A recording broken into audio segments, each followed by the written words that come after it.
que han desarrollado su carrera en el Poder Judicial y 5 miembros ajenos a la Administración de Justicia. Para el nombramiento de un nuevo ministro se debe tomar en cuenta la vacante existente. Si el cupo... Ese es el fiel reflejo de todas las intervenciones, así que estamos en condiciones. Se reanuda la audiencia y el tribunal resuelve. Primero, que el Ministerio Público y querellante Servicio de Impuestos Internos, sumándose por cierto la querellante Fundación Ciudadano Inteligente, para el caso del imputado Enrique Manuel Jovino Novoa Vázquez, han solicitado la imposición de las medidas cautelares personales previstas en el artículo 155 letra A, privación de libertad total domiciliaria, y la establecida en la letra D de la misma norma, prohibición de salir del país o arraigo nacional, ambas del Código Procesal Penal. En síntesis, y en lo principal, estiman los peticionarios que existen antecedentes suficientes que justifican la existencia de los delitos respectivos y que de los mismos fluyen presunciones fundadas de participación del imputado Novoa Vázquez, a título de autor ejecutor. Asimismo, y en cuanto a la necesidad de cautela, han esgrimido tanto en sus primeras intervenciones como en las réplicas respectivas que la petición de las citadas medidas cautelares se hacen necesarias, adecuadas y proporcional por constituir la conducta del imputado un peligro para la seguridad de la sociedad, teniendo para ello presente el carácter de los delitos, número de los mismos, la cuantía y perjuicio fiscal y las modificatorias referidas, todo por los argumentos vertidos por los mismos, los cuales en este acápite se dan por expresa y literalmente reproducidos. Segundo, que la defensa del imputado Novoa Vázquez ha controvertido la solicitud de medidas cautelares personales realizadas tanto por la Fiscalía como por los querellantes, señalando en síntesis y en lo pertinente a manera de introducción, hace resaltar que en su concepto entiende como trato arbitrario, malintencionado, fruto de presiones de diversas índoles para la persecución e investigación penal respecto de su representado. Agrega que a imputados en igualdad de condiciones se ha requerido y solicitado medidas cautelares de intensidad diversa y morigeradas en relación a lo requerido para Novoa Vázquez. Reitera y agrega que los órganos del Estado han actuado denotando una torcida aplicación de la ley, vulnerando así los principios y las garantías de igualdad ante la ley y del debido proceso. Concluye que la única motivación que advierten en esta investigación y formulación de cargos para su representado encuentra explicación en el hecho que se pretende, comillas, eliminar un enemigo político. Cierre de comillas. Lo cual se ve reflejado al tenor de la intensidad de las medidas impetradas y el hecho de tildar a la sociedad de inversiones y mandatos de extraña y sospechosa, generándose el consecuencial daño comunicacional tanto para el imputado como para su grupo familiar. B. En segundo término, alude a la falta de autorización de que goza el Ministerio Público para iniciar causa e investigación por delito tributario respecto de su representado, todo desde la perspectiva y en el entendido que el querellante Michel Llorat de Luis, director del Servicio de Impuestos Internos a la época de interposición del libelo de fecha 11 de mayo de 2015, no contaba con las facultades para querellarse respecto de su representado, como asimismo que tal querella no haría mención ni relata el capítulo relativo a las boletas de honorarios correspondientes a Nicole Sotomayor Chamorro, que habilitarían la formulación de cargos en este sentido. C.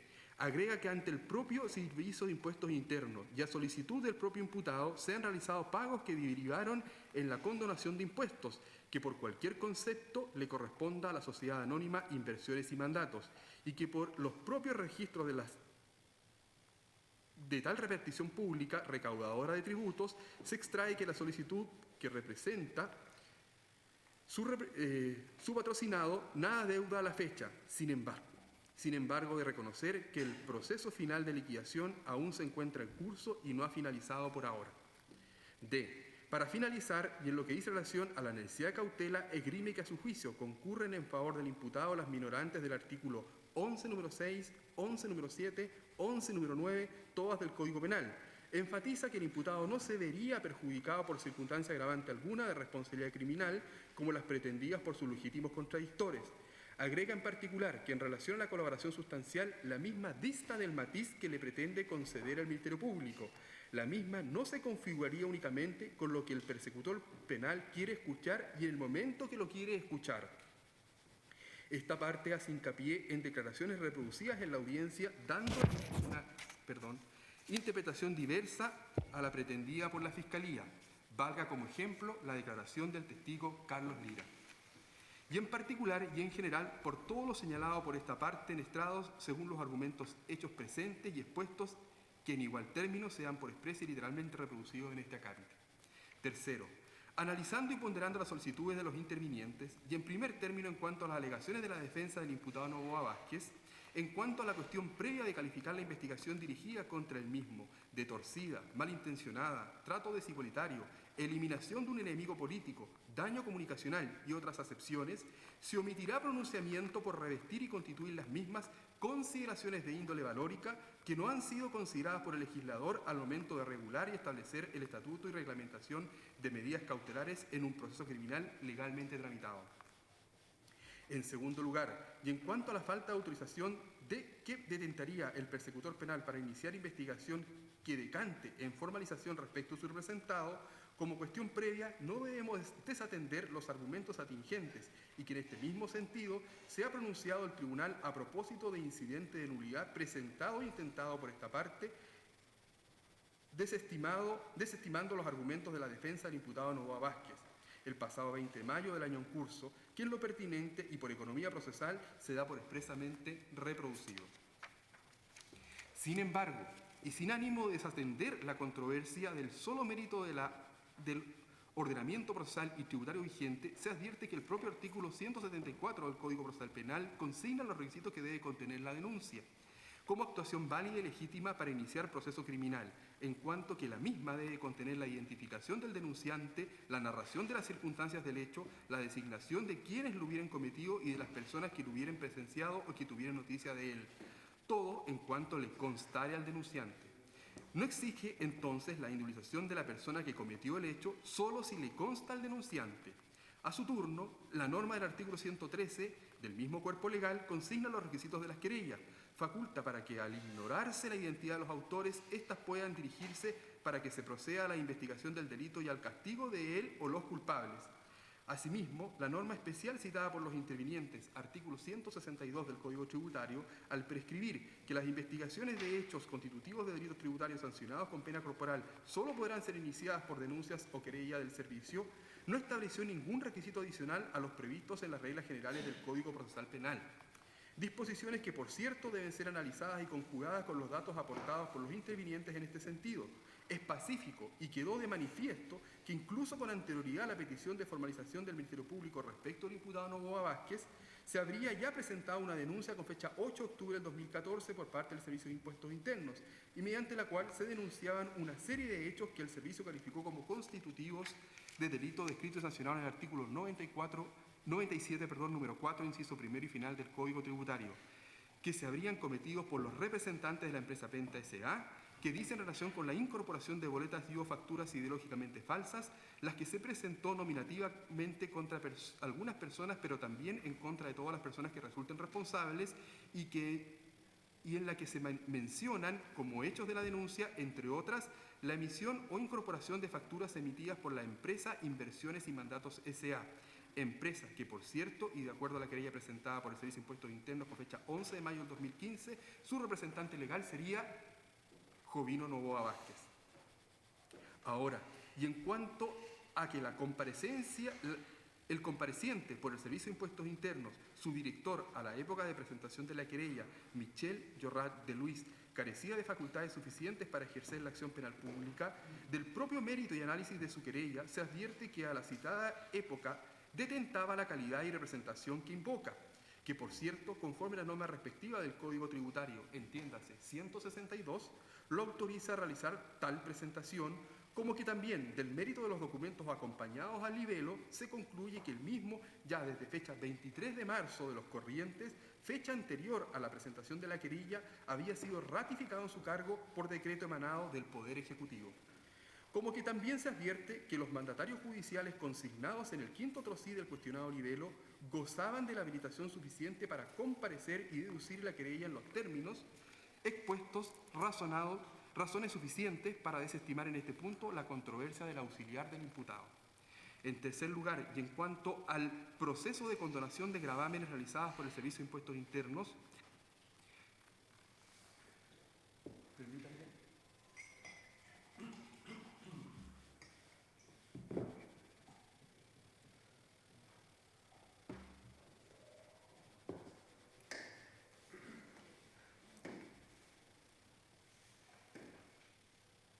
Retomando, en tercer lugar, y en cuanto al proceso de condonación de gravamen realizados por el Servicio de Impuestos Internos, ha quedado claro que el mismo no se encuentra firme, se encuentra en proceso de sumario y con pronunciamiento pendiente por parte del Servicio de Impuestos Internos.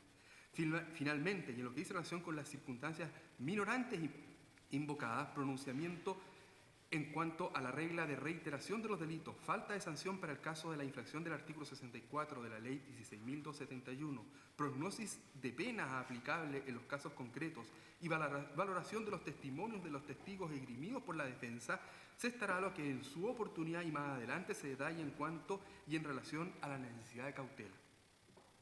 Ahora, y entrando derechamente a la controversia de participación en los delitos de Marra, se tendrá presente a. En cuanto a la existencia de los delitos y la participación atribuida al imputado Enrique Manuel Jovino Novoa Vázquez, en el mismo sentido que se analizó la figura para el imputado Salaquet Said en su oportunidad, el tribunal, y siempre como cuestión previa, estima que necesario es indicar y recordar que en el caso del imputado Novoa Vázquez, este ha sido formalizado por su participación en calidad de autor ejecutor de delito tributario previsto dispuesto en el artículo 97, número 4, inciso primero y final del Código Tributario, y como autor ejecutor del delito descrito en el artículo 64 de la Ley 16.271, en carácter de consumados y reiterados cometidos entre los años 2009 a 2014. A saber, y en el caso concreto, los delitos tributarios en este caso dicen relación con artículo 97, número 4, inciso primero, Código Tributario, las declaraciones maliciosamente incompletas o falsas que puedan inducir a la liquidación de un impuesto inferior al que corresponda. 97, número 4, inciso final del Código Tributario, el que maliciosamente confeccione, venda, facilite a cualquier título guías de despacho, facturas, notas de débitos, notas de crédito o boletas falsas con o sin timbre del servicio, con el objeto de cometer o posibilitar la comisión de los delitos descritos en este numeral. Recordar que se refiere a aquellos contemplados en este artículo numeral indicado en su inciso primero, segundo y tercero. Y el delito especial del artículo 64 de la Ley 16.271 relativa al impuesto a las herencias, asignaciones y donaciones. La norma establece que las personas que figuren como partes en los actos o contratos a que se refieren los artículos precedentes de este capítulo relativo a las infracciones y sanciones establecidas en esta ley, a quienes se les compruebe una actuación dolosa encaminada a burlar el impuesto y aquellas que, a sabiendas, se aprovechen del dolo, serán sancionadas de acuerdo con el número 4 del artículo 97 del Código Tributario. Se insiste que todas las figuras y cargos comunicados al imputado Novoa Vázquez son de carácter consumadas y reiteradas cometidas entre los años 2009 y 2014. En síntesis y a manera de resumen, solo recordar que las imputaciones, por tanto, al imputado Novoa Vázquez en concepto del Ministerio Público son a título de facilitación como autor de delito sancionado en el artículo 97, número 4, inciso final del Código Tributario, en síntesis, por haber realizado el imputado actos de facilitación de boletas ideológicamente falsas que se incorporaron en la contabilidad de diversas empresas del Grupo Penta y SQM. Esto es, boletas de otros contribuyentes, personas naturales, según da cuenta el detalle de la tabla número 6, anexa e integrante de la formalización. 2. A título de facilitador de facturas ideológicamente falsas por parte de la Sociedad Inversiones y Mandatos, respecto de la cual el imputado Novoa Vázquez es su representante legal, y respecto de las cuales se da cuenta fundadamente en la tabla número 7, anexa e integrante de la formalización. 3. Además, la imputación que se realiza al imputado Novoa se refiere al hecho de haber incorporado en la contabilidad de la Sociedad de Inversiones y Mandatos de forma reiterada boletas de honorarios por servicios no prestados correspondientes a los contribuyentes Teresa Riera Rawlins, Nicole Sotomayor Chamorro, rebajando indebidamente con esta maniobra sus bases imponibles afectas al impuestos y declaradas en los años tributarios 2009, 2010, 2011, 2012 y 2014. 4. Además, y tales conductas, según lo señalado en la formalización, consisten en la obtención de dineros de diversas empresas a través de un acto o contrato de naturaleza onerosa con el objeto de disimular una donación que da cuenta la boleta o factura en un caso determinado con el objeto de simular una donación, porque al no haber una contraprestación o servicio prestado a estas empresas y darles el dinero las empresas a esta persona, implican una donación infringiendo el artículo 64 de la Ley 17.271, eludiendo además el impuesto a las donaciones. Así las cosas, el primer delito tributario atribuido al imputado Novoa Vázquez, 97 número 4, inciso primero al Código del Ramo, requiere como requisito cumulativo que es A, que se haya presentado una declaración, B, que la declaración sea falsa o incompleta. Este requisito, y en cuanto al elemento falsedad, implica y se refiere que contenga datos carentes de realidad o de veracidad, en cuanto al elemento que sea incompleta, implica y dice relación en cuanto al hecho que no contenga la totalidad de los datos o antecedentes tributarios del contribuyente, sino solo una parte de ellos. C. Que la declaración prestada puede inducir a la liquidación de un impuesto inferior al que corresponda.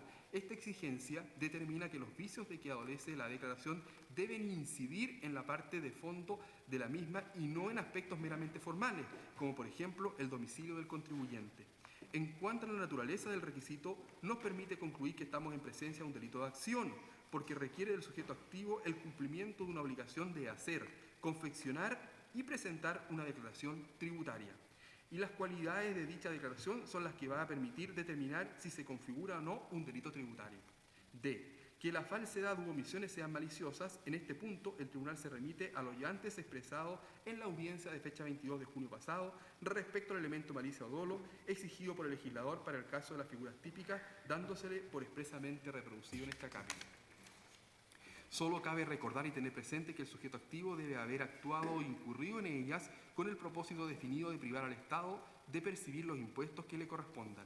En segundo lugar, y en relación al segundo tipo de delitos tributarios atribuidos al imputado Novoa Vázquez, 97, número 4, inciso final del Código del Ramo, nos remitimos a las explicaciones previas, análisis y requisitos desarrollados a propósito de la misma figura correspondiente al imputado Salaquet Said, desarrolladas durante el transcurso de la audiencia del 22 de junio pasado.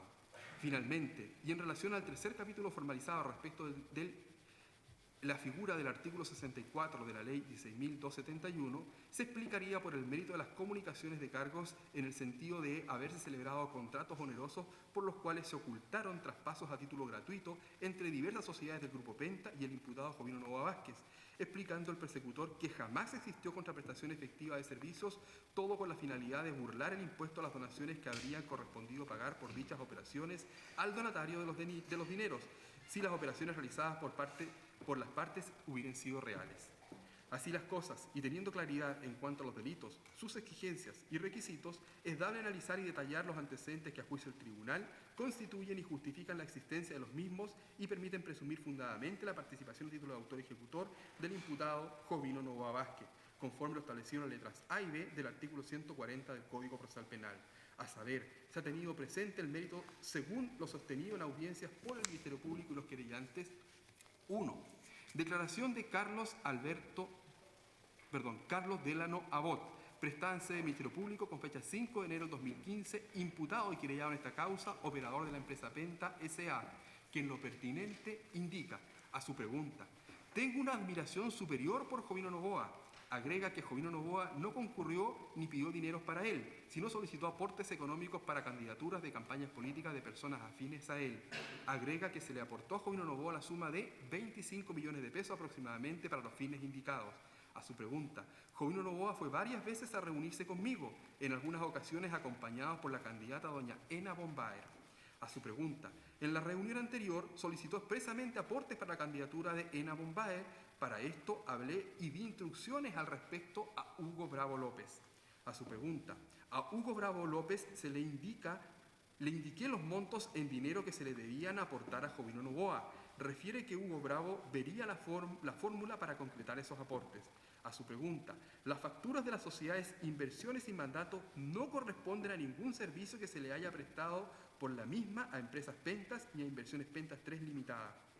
Las boletas entregadas a Empresas Penta S.A. por parte de Lili Zúñiga Flores, Carlos Lira Claro, Ignacio Ternicier Seda y por Teresa Riera Rowling no corresponden a servicios prestados a Empresas Pentas S.A. No conozco a esas personas. Las mismas corresponden a los aportes a campañas políticas solicitadas por Jovino Novoa. 2. Declaración de Carlos Eugenio Lavín García Huidobro, prestada en sede del Ministerio Público con fecha 6 de enero del 2015, imputado y querellado en esta causa, operador de las Empresas Pentas, que en lo pertinente indica. A su pregunta, con Jovino Novoa tenía una relación cercana, era de los senadores importantes, entendía bien los temas económicos. Jovino Novoa es un líder dentro de su partido. A su pregunta, los dineros que Jovino Novoa pedía no eran para él, sino para candidatos afines al mismo. De hecho, en esa época él no estaba en campaña política, era senador. Jovino Novoa facilitaba facturas de la Sociedad de Inversiones y Mandatos, de la cual era representante legal, con el fin de realizar aportes a las campañas políticas de los candidatos afines a él. La sociedad Inversiones y Mandatos no prestó servicio alguno a Penta. 3. Declaración de Hugo Bravo López, prestada en sede del Ministerio Público con fecha 12 de septiembre del 2014, imputado y querellado en esta causa, alto empleado y ejecutivo de la empresa Penta S.A. Al testigo se le consulta factura por factura, dijo el Ministerio Público, de las cuales tenía noticias a esa época, es decir, septiembre del 2014, y de las cuales dan cuenta las tablas anexas a la formalización de Jovino Novoa. Así responde en relación a las facturas número 677, de fecha 10 de junio de 2013, emisor Inversiones y Mandatos, monto bruto 2.500.000 pesos, receptor de la factura Inversiones Penta 3 Limitada. Factura 679, 17 de junio del 2013, emisor Inversiones y Mandatos, monto bruto 5 millones de pesos, receptor de la factura Empresas Penta S.A. Ambas facturas corresponden a documentos facilitados por don Jovino Novoa a través de su sociedad Inversiones y Mandatos por concepto de aportes a la candidatura de Ena Bombaer. Al reverso de ambas facturas anoté con mi letra que en este acto reconozco las iniciales JN, que corresponden al nombre de Jovino Novoa, por cuanto él mismo las facilitó. A su pregunta, no existen servicios prestados por Inversiones y Mandatos a Empresas Penta. Insisto, los dineros corresponden a aportes a la candidatura de Ena Bombaer solicitados por el propio Jovino Novoa. A su pregunta, Jovino Novoa concurrió personalmente a Empresas Pentas a hablar con Delano y Lavín, quienes me daban las instrucciones para verificar estos pagos. Respecto de las boletas de honorarios de personas naturales facilitadas por Jovino Novoa, Hugo Bravo responde: respecto de la boleta de honorarios número 121, emisor Carlos Lira Claro, de fecha 10 de junio de 2013, por un valor de 2.500.000 pesos, al reverso, con mi puño y letra, estampé las iniciales JN, que corresponden al nombre de Jovino Novoa. Y las mismas corresponden a una boleta recibida por el aporte a la candidatura de Ena Bombaer. Respecto de la boleta de honorarios número 177, emisor Teresa Riera Rounlis, de fecha 10 de julio de 2013, por un valor de 2.500.000 pesos, al reverso reconozco mi letra y estampé las iniciales JN, que corresponden al nombre de Jovino Novoa, y la misma corresponde a una boleta recibida para el aporte a la candidatura de Ena Bombaer. Esta boleta fue facilitada por Jovino Novoa. Respecto de la factura 670, emisor Sociedad Inversiones y Mandatos S.A., de fecha 27 de mayo del 2013, por un valor de 5 millones de pesos, corresponde una factura que fue facilitada por Jovino Novoa para la candidatura y campaña de Ena Bombaer. Al reverso anoté las iniciales JN, que como ya dije, corresponden al nombre de Jovino Novoa. Agrega que, según el egreso de estas facturas, la misma fue retirada por Raúl Fuentes, persona a quien no conozco. Con esa misma fecha egresó contablemente un cheque por las boletas de honorarios número 11, emisor Ignacio Ternicier Seda, por un monto de 5.555.555 pesos. Recuerdo que al reverso anoté las iniciales EVB, correspondiente al nombre de Ena Bombaer. El cheque fue retirado por Raúl Fuentes. 4. Diversas boletas de honorarios y facturas que en el particular, y a saber, dice relación 4.1, factura 677 de fecha 10 de junio de 2013, monto 2.500.000 pesos, emisor Inversiones y Mandatos S.A., receptor documento Inversiones Penta 3 Limitada. En la misma se observan al anverso claramente y a mano escrita las iniciales JN. 4.2, factura 679 de fecha 17 de junio del 2013, monto 5 millones de pesos, emisor Inversiones y Mandatos S.A., receptor del documento Empresas Penta S.A., sin iniciales al reverso. 4.3, boleta de honorarios número 121 de fecha 10 de junio de 2013, monto 2.777.778 pesos, emisor Carlos Lira Castro, receptor del documento Empresas Penta S.A. En la misma se observan al anverso claramente y a mano escrita las iniciales JN. 4.4, factura 670 de fecha 27 de mayo del 2013, monto 5 millones de pesos, emisor Inversiones y Mandatos S.A., receptor del documento Empresas Penta S.A., misma que según los dichos de Carlos Alberto Delano, Carlos Eugenio Lavín y Hugo Bravo López corresponden a aportes a campañas políticas facilitadas por Jovino Novoa y que no se refieren a ningún servicio prestado a Empresas Penta S.A. 4.5, boleta número 11 de fecha 26 de mayo de 2013, monto 5.555.555 pesos. La misma fue emitida por una persona natural, Ignacio Ternicier Seda, a Empresas Penta S.A. La misma daría cuenta de servicios inexistentes a la receptora del documento, según los dichos de los operadores de las empresas Penta y el propio Hugo Bravo López. Este último indicó que el egreso y el retiro del cheque con los montos aportados fue realizado por Raúl Fuentes. 4.6. Factura número 672 de fecha 27 de mayo del 2013, monto 5 millones de pesos, emisor Inversiones y Mandatos S.A., receptora del documento Inversiones Penta 3 Limitada. Según los dichos de Hugo Bravo, el egreso y el cheque y el aporte fue retirado por Raúl Fuentes. 4.7. Factura 673 de fecha 27 de mayo del 2013, monto 5 millones de pesos, emisor Inversiones y Mandatos S.A., receptora del documento Inversiones Banpenta 2 Limitada. Según los dichos de Hugo Bravo y operadores de las empresas Penta, la misma, como las restantes, darían cuenta de servicios inexistentes para empresa Banpenta 2 Limitada. 4.8.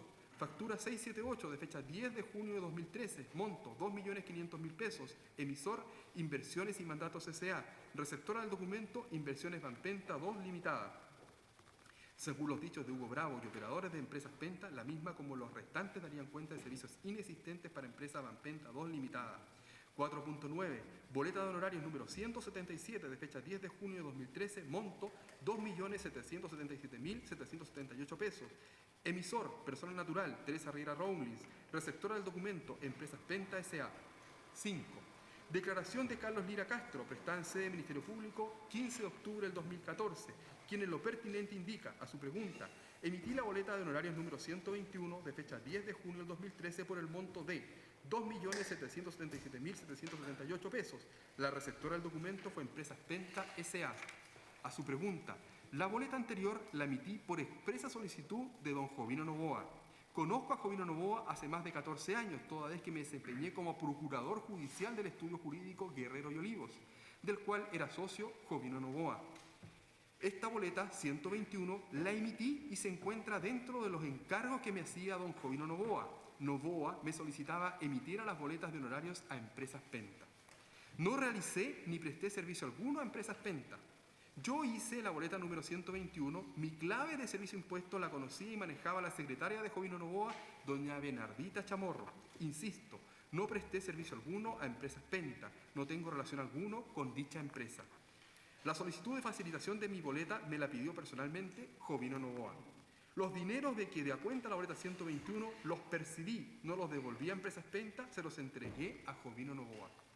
6. Declaración de Teresa Beatriz Riera Rawlins, prestada en sede del Ministerio Público, 14 de octubre del 2014, quien en lo pertinente señala, a su pregunta, en relación a la boleta 177 de fecha 10 de junio del 2013, por el monto de 2.777.778 pesos, cuyo receptor del documento fue Empresas Penta S.A., debo señalar que no la extendí. Jamás presté servicio a Empresas Penta S.A., ni menos percibí el monto líquido de los dineros que ahí aparecen. Luego del año 2003, no realicé ninguna asesoría a nadie, por lo que debo asumir que desde esa fecha se usaron boletas de honorarios de mi propiedad sin que yo las haya emitido o firmado. 7. Declaración de Cecilia Ibáñez Larraín, quien en lo pertinente indica, desde el año 1998 al año 2008 me desempeñé como jefa administrativa del estudio jurídico Guerrero y Olivos, de la cual era socio Jovino Novoa. Soy amiga de Teresa Riera Rawlins, la misma llegó a prestar servicios al estudio jurídico de Jovino Novoa toda vez que yo le hice el contacto para que accediera a trabajar. Teresa Riera prestaba servicios al estudio jurídico realizando eventos sociales, comidas, cócteles, recomendación de personal con quien trabajar. Yo emití y hacía el llenado de las boletas correspondientes a los folios 101 al 106. Registraba los datos del receptor del documento. A su pregunta, el talonario de boletas de honorarios de Teresa Riera me los entregó Bernardita Chamorro, secretaria del estudio jurídico Guerrero y Olivos. El talonario de boletas de honorarios de Teresa Riera estaba custodiado en el estudio jurídico de Guerreros y Olivos desde el año 2006. 8. Declaración de Bernardita Violeta Chamorro Orellana, prestada en Brigada de Delitos Económicos de la Policía de Investigaciones de Chile con fecha 3 de noviembre del 2014, quien en lo pertinente indica, a su pregunta, desde el año 2000 a la fecha me desempeño como secretaria del estudio jurídico Guerrero y Olivo, del cual es socio Jovino Novoa. Dentro de mis funciones estaba manejar y custodiar las chequeras personales de los abogados, socios del estudio jurídicos y otros documentos. Respecto a doña Teresa Riera, no la conozco. El talonario de boletas de honorarios correspondiente a Teresa Riera me fue entregado por Cecilia Ibáñez Larraín en custodia el año 2006, quien me dio instrucciones que debía llenar y emitir alguna de ellas cuando así me lo solicitara Jovino Novoa. A su pregunta, Jovino Novoa me solicitaba paulatinamente emitir boletas desde el talonario de Teresa Riera, indicándome el monto, fecha, glosa y empresa que recibiría el documento. Recuerdo que se emitieron boletas para empresas Penta S.A. Teresa Riera estaba al tanto de la situación, toda vez que me enviaba una vez al año un correo electrónico solicitándome el certificado correspondiente para la declaración de impuestos a la renta. Recuerdo haberme contactado con los abogados de Jovino Novoa, Matías Balmaceda, quien me solicitó le hiciera entrega del talonario de boletas de honorario de Teresa Riera. En cuanto a las boletas de honorario y facturas que en este acto se me exhiben, correspondientes a la de la tabla número 7 del anexo a la formalización, debo manifestar que personalmente las emití a petición expresa de Jovino Novoa. Desconozco si se realizaron los trabajos o no a esas empresas. Jovino Novoa mantenía contactos fluidos con los operadores de empresas Pentas, Carlos Eugenio Lavín, Carlos Alberto Délano. A su consulta, el cuestionado talonario de boletas de honorarios de Teresa Riera fue entregado al abogado Jovino Novoa, don Matías Balmaceda, con fecha 4 de noviembre del 2014. Por su parte, y en relación al capítulo facilitación por parte de Jovino Novoa de boletas de honorarios y facturas ideológicamente falsas a empresas SQM, se cuenta con los siguientes antecedentes. Declaración de Lili Zúñiga Flores, prestada en sede del Ministerio Público con fecha 20 de abril de 2015, la cual en síntesis refirió: me desempeño como periodista del Partido Unión Demócrata Independiente desde el año 2006 a la fecha. En relación a las boletas de honorario número 53 de fecha 11 de octubre del 2012 por un monto de 3.888.889 pesos, receptora del documentos SQM.S.A. y la boleta de honorarios número 56 de fecha 7 de noviembre del 2012 por un monto de 3 millones de pesos, receptora del documento SQM.S.A., corresponden a servicios que jamás presté a la empresa receptora de las boletas SQM.S.A. En octubre de 2012, Marisol Cavieres, secretaria de la UDI, me solicita si podía prestar 2 boletas de honorarios a Jovino Novoa y sin preguntar más accedí a tal solicitud en la fecha indicada. Recuerdo que los datos para el lleno de las boletas me las proporcionaba Marisol Cavieres. Hice las boletas de manera electrónica y se las envié por correo electrónico a Marisol Cavieres. A su pregunta, no le he hecho asesorías comunicacionales y de ningún otro tipo a SQM.S.A. En esa época se decía que Jovino Novoa reclutaba financistas para campañas políticas de candidatos de la UDI. 10. Declaración de Catherine Elizabeth Bishop Sepúlveda, prestada en sede del Ministerio Público con fecha 7 de abril de 2015, la cual en síntesis refirió: a su pregunta, me desempeñé como secretaria del exgerente general de SQM, Patricio Contese González. Jovino Novoa se reunía frecuentemente con Patricio Contese y Jorge Ponce de SQM.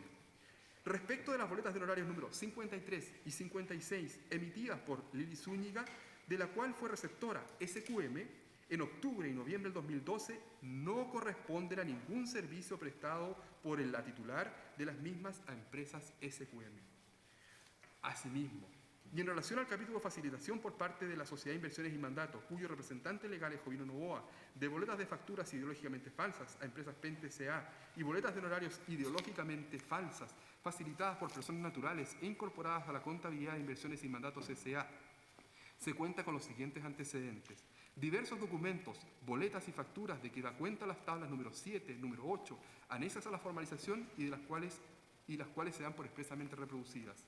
Tabla número 8 da cuenta de las 6 boletas emisor documento Nicole Sotomayor Chamorro, profesora e hija de Bernardita Chamorro Orellana, secretaria de Jovino Novoa en la UDI. Nicole Sotomayor jamás prestó servicio alguno a Inversiones y Mandatos S.A. y no es ni ha sido empleada de dicha sociedad. Informe número 4979-0-5001 de la Brigada de Delitos Económicos de la Policía de Investigaciones de Chile, que en su conclusión refiere que el imputado Jovino Novoa y segunda cuenta la contabilidad de las diversas sociedades analizadas y la propia de la cual el imputado es su representante legal, Inversiones y Mandatos, sería recaudador de aportes para el financiamiento de campañas políticas. diversos correos electrónicos entre autoridades de la UDI y los operadores del Grupo Penta S.A. y el propio Jovino Novoa. A saber, se dio lectura a correos electrónicos entre Javier Macaya, diputado en ejercicio, dirigido a Jovino Novoa con fecha 17 de agosto de 2014, mismo cuyo texto refería, comillas, estimado Jovino, la lista más depurada, de acuerdo a lo conversado y respecto de quienes se requiere financiamiento para sus campañas por un monto equivalente a los 12 millones de pesos, sería la siguiente. Se dan los nombres de aquellos candidatos. Saludos, Javier Macaya. Luego se cita la cadena de estos correos correspondientes respondidos por los operadores de Penta S.A. y por el propio Jovino Novoa. Es así como con fecha 29 de marzo del 2010 existe correo electrónico enviado por Jovino Novoa a Carlos Alberto Delano, operador de Penta S.A., en la cual el primero le envía los datos de las cuentas corrientes en las cuales se debía hacer los depósitos por conceptos de aportes y apoyo a candidaturas de campañas políticas de militantes de la UDI. Pagos que, por cierto, se realizaron y permitieron concluir al Ministerio Público y a la querellante de Servicios de Impuestos Internos que, además, en relación a estos últimos aportes, se configuraría la infracción del artículo 64 de la Ley 16.271, toda vez que, al ser inexistentes los servicios a empresas Penta S.A., ampliarían, además, una infracción a la Ley Especial en Comento. 14. Querella de Servicio de Impuestos Internos presentadas contra Jovino Novoa Vázquez y otros con fecha 11 de mayo del 2015 por el Servicio de Impuestos Internos, en la cual se contiene el relato y testimonios de Carlos Alberto Delano Bot, Carlos Eugenio Lavín García Huidobro, Hugo Bravo López, Bernardita Chamorro Orellana, Teresa Riera Rawlins, Cecilia Ibáñez Larraín, Lili Zúñiga Flores, que son del mismo tenor ya reproducido precedentemente. Cuarto. Finalmente, y en cuanto a la necesidad de cautela, a objeto de resolver la misma, prevista y dispuesta en el artículo 140 letra C del Código Procesal Penal, en atención a la controversia levantada en torno a este punto, dentro de estas consideraciones se tendrá presente y se atenderá y dará aplicación a criterios de proporcionalidad, criterio orientador que asiste y permita al tribunal ponderar y discurrir las medidas cautelares personales más adecuadas, necesarias, proporcionales para el caso particular. A juicio del tribunal, lo anterior debe primar al resolver medidas cautelares en la medida que las facultades del juez se enmarcan en la garantía constitucional del debido proceso, siendo principios rectores de tal garantía fundamental que sustentan y dan contenido a las citadas medidas cautelares personales el de proporcionalidad, idoneidad y necesidad. Zanjado lo anterior,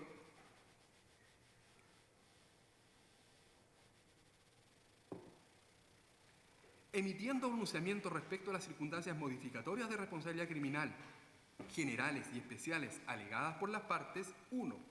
En cuanto al atenuante del artículo 11, número 6 del Código Penal, esto es, si la conducta anterior del delincuente ha sido irreprochable, a saber, del mérito del extracto de filiación antecedentes exento de reproche y anotaciones prontuarias pretéritas del imputado Novoa Vázquez, a juicio del tribunal es suficiente para estimar concurrente en favor del citado imputado la minorante en comento, antecedente que permite destacar y dar cuenta que el imputado durante su trayectoria se ha mantenido libre de reproches por crímenes, simples delitos e incluso faltas. 2. En cuanto al atenuante del artículo 11, número 9 del Código Penal, esto es, si se ha colaborado sustancialmente al esclarecimiento de los hechos, lo cierto es que por ahora, y en esta etapa procesal, comunicación de cargos, a través de la formalización a juicio del tribunal, no es posible determinar que haya existido una colaboración efectiva en grado sustancial y determinante para la investigación por parte del imputado en estudio, al existir antecedentes contundentes y de trascendencia que obran en la carpeta de investigación fiscal, que aun cuando se estimen una cierta y parcial actividad voluntaria por parte de la defensa en orden a facilitar a la Fiscalía antecedentes tales como el estado contable de la Sociedad Anónima Inversiones y Mandatos S.A., cuyo representante legal, por cierto, es el propio imputado,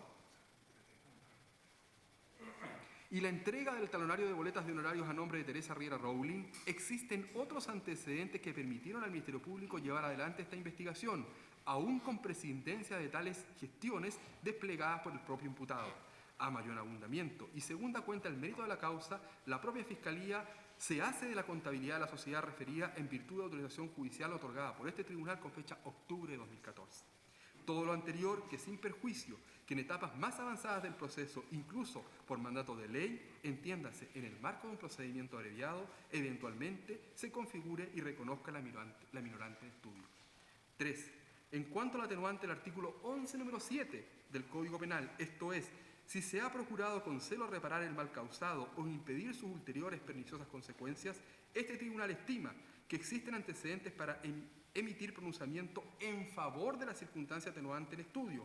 Lo anterior se demuestra en esta audiencia con el mérito de la presentación realizada por la defensa del citado imputado con fecha 5 de junio del 2015, la cual adjunta copia al depósito judicial del presente mes y el propio certificado estampado en el proceso por el ministro de Fe del Tribunal con fecha 9 de junio pasado, mediante los cuales queda de manifiesto la consignación voluntaria realizada durante la presente investigación y que asciende a la suma de 15.318.298 pesos, lo que claramente evidencia una especial preocupación para paliar en alguna forma los perjuicios ocasionados al fisco de Chile, sin que sea necesario, según se entiende por la jurisprudencia mayoritaria, que se logre la satisfacción en su totalidad. 4. En este punto cabe consignar que resulta también plausible la configuración del agravante del artículo 111, inciso segundo del Código Tributario, a lo menos en la parte que se expresa, comilla, en los procesos criminales generados por infracciones a las normas tributarias. Inciso segundo, constituirán circunstancia agravante de responsabilidad penal, entre otras, el haberse concertado con otros para realizarlo. En este sentido, del mérito de los antecedentes acopiados a la investigación y reproducidos en esta audiencia, se logra extraer que el imputado, para lograr la consumación de los delitos y a manera ejemplar, se cita el contenido de las declaraciones de los operadores de las empresas Pentas, Carlos Delano Abot, Carlos Eugenio Lavín García Huidobro y empleado de la misma, Hugo Bravo López, de la cual se extrae el concierto y conocimiento para la vulneración de las normas de orden tributario a través de las conductas desplegadas por el imputado Novoa Vázquez. Asimismo, y con este mismo fin, se cita cadena de correos electrónicos existente entre adherentes a la Unión Demócrata Independiente, actual diputado Javier Macaya y don Jovino Novoa. En esta audiencia se reprodujo la comunicación de fecha 17 de agosto de 2014, en la cual el señor Macaya enviaba una lista depurada de los candidatos que requerían aportes y financiamientos económicos para las campañas y elecciones a las cuales se presentaban, requiriendo del imputado Novoa hacerse de los fondos por montos ascendentes a 12 millones de pesos de los operadores de las empresas Pentas, y las diversas comunicaciones existentes entre el imputado Novoa y los operadores del conglomerado Penta con dichos fines, circunstancias todas que dan cuenta por lo menos de la existencia por ahora del concierto en los términos exigidos por el legislador tributario en la norma del artículo en estudio. En cuanto a la prognosis y o determinación de las sanciones probables, establecidas las cosas con criterios de plausibilidad, la concurrencia de estas circunstancias modificatorias, podemos hacer una proyección y estimación de las sanciones que eventualmente corresponden al imputado Novoa.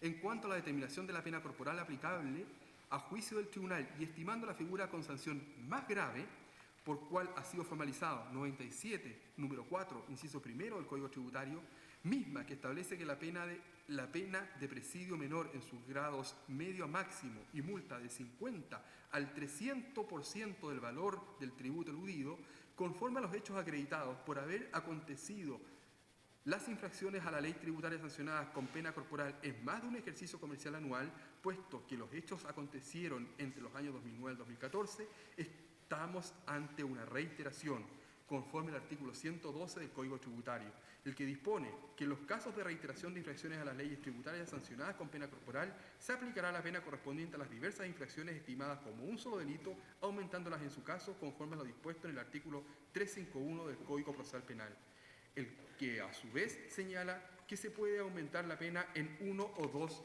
grados.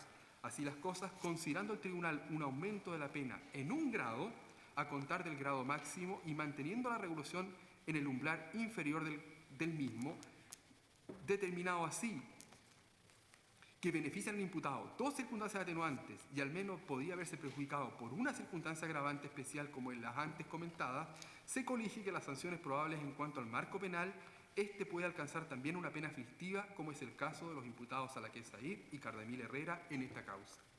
En cuanto a las sanciones corporales del delito de la infracción al artículo 64 de la Ley 16.271, la solución, incluso a juicio del tribunal, podría estar dada por las reglas de los concursos de los delitos, que por cierto, aún en este escenario, la pena correspondería a la de simple delito. No se puede dejar de considerar en este punto los datos y lo resuelto con anterioridad y recientemente respecto de medidas cautelares personales para imputados formalizados en este proceso por delitos similares y los resultados de las sanciones condenatorias arribadas en sentencias definitivas por las aristas denominadas fraude al Fondo de Utilidades Tributarias FUT, misma que se mantuvo mientras estaba vigente acumulada este proceso, respecto a la cual el principal imputado sancionado por delitos tributarios reiterados de igual naturaleza y entidad por montos de devoluciones inexistentes y de considerables sumas de dinero que perjudicaron la hacienda pública, fue condenado a una pena corporal de 5 años de presidio menor en su grado máximo, sanción que fue de presidio efectivo. Aplicando así los criterios de proporcionalidad ya indicados por el tribunal, mismos que también tienen sustento normativo en los preceptos del artículo 122-139 del Código Procesal Penal, se puede señalar que para el Ministerio Público y la querellante las medidas cautelares de privación de libertad total domiciliaria y arraigo nacional respecto al imputado Noboa Vázquez por ahora serían idóneas para los fines de la persecución penal, además de necesarias y proporcionales.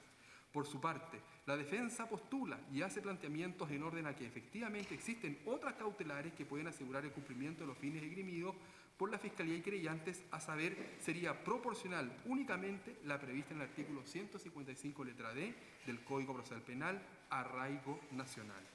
Sin embargo, basado en la proporcionalidad, necesidad e idoneidad, corresponde en este punto analizar y determinar cuáles serían aquellas medidas cautelares que permiten cumplir y conciliar tales fines y así ponderar, en el caso concreto, las que correspondan conforme a tales criterios y la legalidad vigente. Así las cosas, todo lo anterior, el mérito de los antecedentes, el número de delitos atribuidos, los bienes jurídicos vulnerados, las modificatorias de responsabilidad concurrentes y las sanciones probables, debe necesariamente conjugarse y vincularse con las circunstancias particulares del imputado Noboa Vázquez. En este sentido, es dable señalar que respecto del encausado se avisora que el mismo se vería perjudicado a lo menos por la circunstancia agravante de responsabilidad criminal, también es acreedor de ciertas circunstancias modificatorias minorantes, el mismo cuenta con antecedentes familiares y laborales que en términos generales y en opinión de este magistrado, conforme a los razonamientos expuestos, dan lugar a pensar que Noboa Vázquez cuenta con recursos personales y cognitivos que permiten exigir una mayor conciencia del delito y del daño causado en relación a sus conductas y actos, si para ello se tiene presente que en virtud de la profesión que detenta y que ha señalado en estrados abogado, la misma lo reviste de un cabal conocimiento del ordenamiento jurídico vigente y, por cierto, del ordenamiento tributario, esperando a su respecto un mayor análisis de sus conductas delictuales, representación de riesgos y una mayor responsabilización de sus actos, consideración que a juicio del tribunal no son antojadizas ni arbitrarias, ya que el propio Código Tributario, para el caso de estos delitos, contempla y consulta el aspecto subjetivo del sujeto activo del injusto en su propio articulado, a saber, la norma del artículo 110 del texto en referencia. Por otro lado, respecto del imputado en comento, no deja de impresionar su actuar, ya en las épocas de comisión de los delitos tributarios denunciados, cuando oficiaba como senador en ejercicio y a propósito de sus intervenciones en la Cámara Alta, cuando se discutía un proyecto de ley contra la evasión tributaria, él mismo estimaba, y según lo propio reproducido en esta audiencia por parte del Ministerio Público, comillas, tal moción debe ser rechazada en general. Estima que las líneas centrales del proyecto son absurdas. Agrega que el aumentar de atribuciones al Servicio de Impuesto Interno no es el instrumento idóneo para evitar y terminar con la evasión tributaria. La solución no es llenar las calles de inspectores tributarios para evitar la comisión de delitos, para concluir señalando que el proyecto de ley de evasión tributaria debe ser rechazado en su totalidad. Así las cosas, las medidas cautelares solicitadas por el Ministerio Público y por los respectivos querellantes son, a juicio del tribunal, adecuadas, proporcionales y necesarias para cumplir las finalidades por las cuales se impetraron, y es por lo anterior que se resuelve. Respecto del imputado Enrique Manuel Jovino Noboa Vázquez, se disponen las medidas cautelares del artículo 155 del Código Procesal Penal. Estas son, letra A, arresto domiciliario total en su domicilio particular. Letra D, arraigo nacional o prohibición de salir del país. Ofíciese y comuníquese las medidas cautelares. En cuanto al plazo, estando aún vigente y agendándose audiencias para discutir el mismo punto, se omite pronunciamiento. En armonía con lo señalado y en la individualización del imputado señor Noboa, domicilio particular en el cual se servirá las medidas cautelares decretadas. Magistrado, si me permite, será factible por razones de seguridad hemos ocurrido con otros imputados cerca en mal estado para poder entregar el domicilio, porque otras veces se ha filtrado el domicilio, hay prensa que está grabando, perfecto. y eso han habido atentado incluso en su domicilio. Me parece razonable y prudente porque no es la prensa la encargada a resguardar el cumplimiento de las resoluciones judiciales, y asimismo tampoco no son los legitimarios para pedir revisiones de cautelares en el evento de incumplirse. ¿Algún inconveniente, señores intervinientes? Ninguno. ¿Alguna otra solicitud? No, su señoría. Se pone término a esta ¿Copia del audiencia. audio, su señoría? Copia íntegra, previa proporción de los Íntegra. medios técnicos para poder hacerse. Se pone término a esta audiencia. Muchas gracias.